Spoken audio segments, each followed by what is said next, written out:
విద్య గందరగోళంగా ఉన్న ఈ ప్రపంచాన్ని ఎదుర్కొని నిలబడాలంటే మా పిల్లలకి ఎటువంటి విద్యా విధానం ఉండాలి? మా పిల్లలను ఉన్నతులుగా తయారు చేయాలంటే మేమేం చెయ్యాలి అనే ప్రశ్నలు ప్రతి తల్లిదండ్రులకు తలెత్తుతాయి. అయితే ఇక్కడ సమస్య పిల్లలకి ఎటువంటి విద్య ఉండాలని కాదు, అసలు అధ్యాపకుడికి తల్లిదండ్రులకే ముందు చదువు నేర్పించాలి.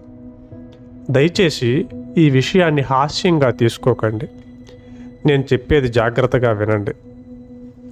కల్లా కపటాలు ఎరుగని పిల్లలు చల్లనివారు, కరుణామయులు, అసూయాద్వేషాలంటని వారు, స్వార్థం లేకుండా వాళ్ళ ప్రత్యేకత, దేనినైనా అవసరం మేరకే గ్రహిస్తారు.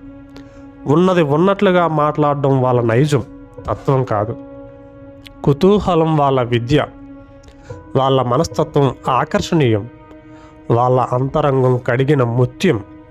మరి అటువంటి మీ పిల్లలు ఏం చెయ్యాలో, ఏం చెయ్యకూడదో, ఎలా ఉండాలో, ఎలా ఉండకూడదో మీరే నిర్ణయిస్తారు.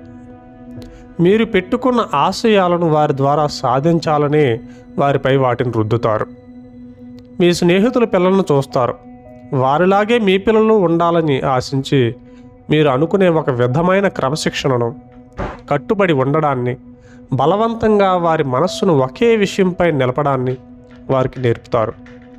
రోజు చేసినదే చెయ్యడం అనే కృత్యం ద్వారా వారి జీవితాన్ని యాంత్రికంగా మార్చివేస్తారు.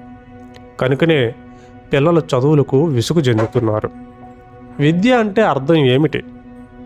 చదవడము, రాయడము, నేర్చుకోవడమేనా? మీ పిల్లలను పాఠశాలలకు పంపుతారు.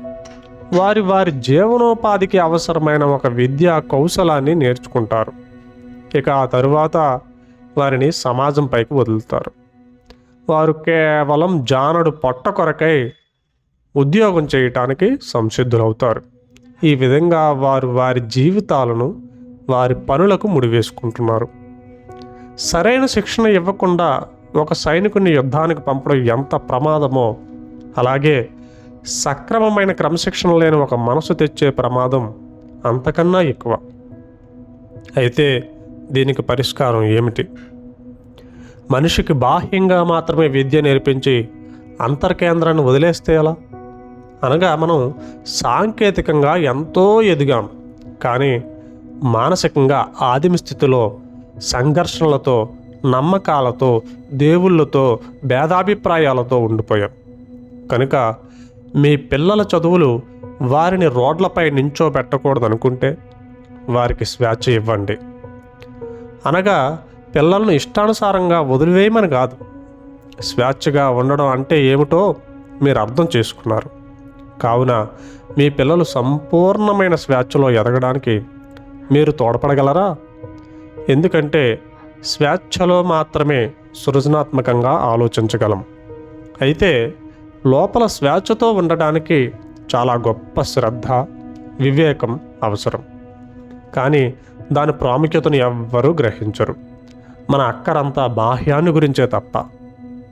పిల్లలు సృజనాత్మకంగా తెలివైన వారిగా తయారు కావాలంటే ముందుగా వారికి పోటీ లేని, పోలిక లేని విద్యా విధానాన్ని పరిచయం చేయాలి. వ్యక్తి వికాసం, అభ్యుదయం, సమాజ శ్రేయస్సు, సరళ జీవనం వంటివి విద్యతో పాటే నేర్పించాలి. అనగా పాఠశాలలు మానవతా వికాస కేంద్రాలు కావాలి. స్వార్థానికి, ఘర్షణలకు తావులేని మనస్తత్వం గల విద్యార్థులను విద్యావేత్తలు తయారు చేయాలి.